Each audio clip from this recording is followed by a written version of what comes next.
There are so many video games that release every single year that it has become hard to wade through the trash. And while the upcoming Suicide Squad Kill the Justice League game initially had quite a bit of hype behind it, the more we've heard, the less excited we've been. But now that it is finally going to be releasing in February, they're starting to push out story and gameplay trailers that are getting absolutely obliterated by upset fans. I have a few different things to show off, but before we get into the topic, if you enjoy the content I create, check out the links in the description, follow me on social media, and consider supporting through Patreon or via YouTube memberships. Now, I have talked about this game a couple of times on the channel because I was initially pretty excited for it. They were releasing very, ominous teasers that looked pretty cool, but then when we saw the actual contents of the game, it seemed really bad, and then they delayed it by a full year, and then we got another half a year delay, but it just seemed like they were really rushing to release this title, and I was very excited because this is set in the Arkhamverse, so the previous games that Rocksteady has made that were very good titles are canon in this story. It's like, I believe they said 5 to 8 years later, but now that we're getting, full story and gameplay trailers, not only are people upset, but they are completely ratioing them.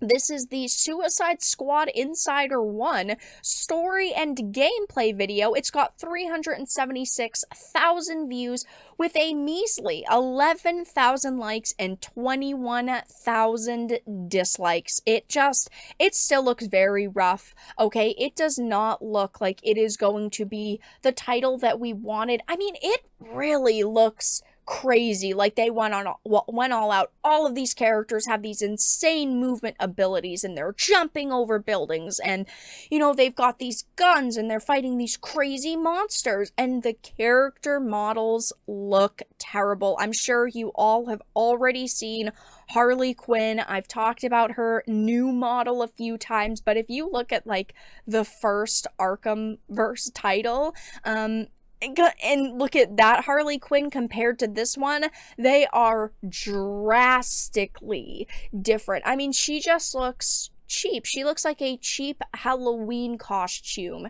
version of Harley Quinn. And I think a Suicide Squad game could be really cool, don't get me wrong, but we've heard some very bad news about this title. First off, we heard that it is an always online title, even in single player. It is a live action service game, and one of the worst, because I'm sure you all remember the Marvel's Avengers game. And while we're hearing that the post-launch live service for this title will be free, including new Suicide Squad members, we know that they are not only selling battle passes, but the model in general is almost identical to the Avengers model that didn't work, that killed the Avengers game, that, again, a lot of people were very excited for, and then it released and everyone was like, what is this pile of trash? As you can see, if you pre-order the $100 version of the game, you get classic outfits, 72 hours early access, and you also get 3 special weapons, 4 weapon dolls, which we haven't gotten a full explanation on what those are, but I'm assuming that they're skill points for a weapon, and 1 battle pass token.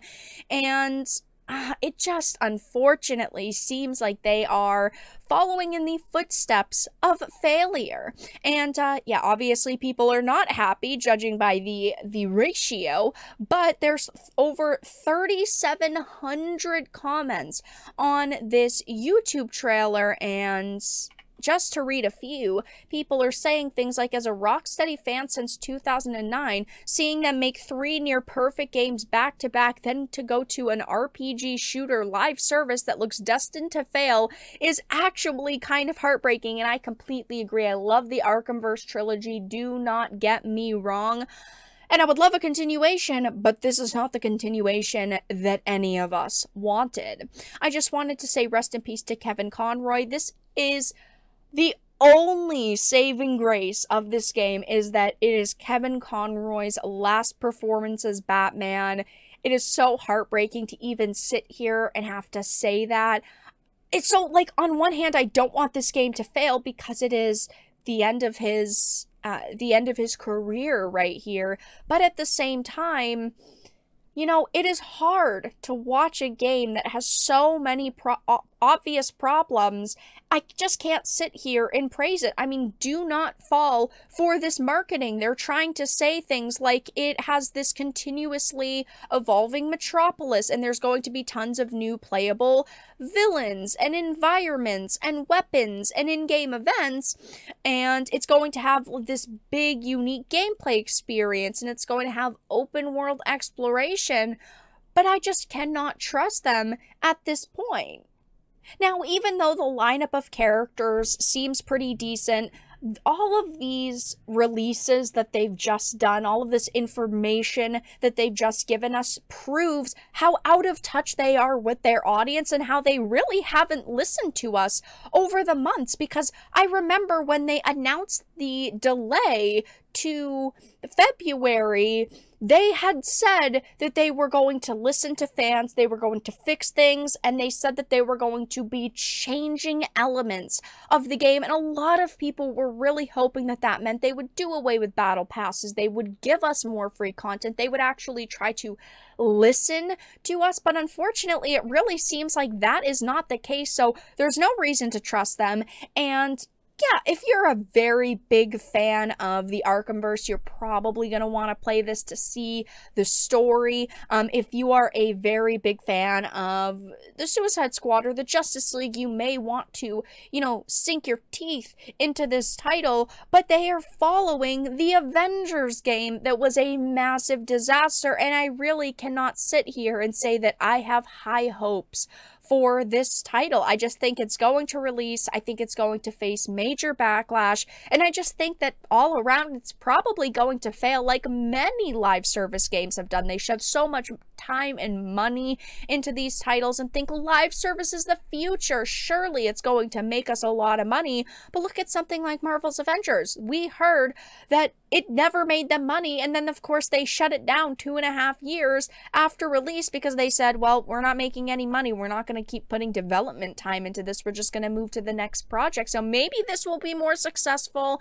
Maybe in the next few months after they're seeing more backlash, they'll magically change something or offer us a lot more free content. But unfortunately right now it seems like Suicide Squad Kill the Justice League is not going to be the game that we all were truly hoping it was going to be.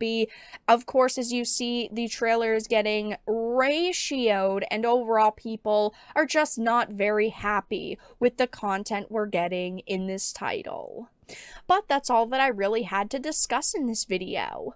Let everyone know your thoughts in the comment section down below. If you enjoyed this and of course found it important and informative, make sure to give it a like, share it, and subscribe to the channel. And of course, if you didn't, make sure to give it a dislike. I appreciate your support either way, but I will talk to you all again in the next video really soon.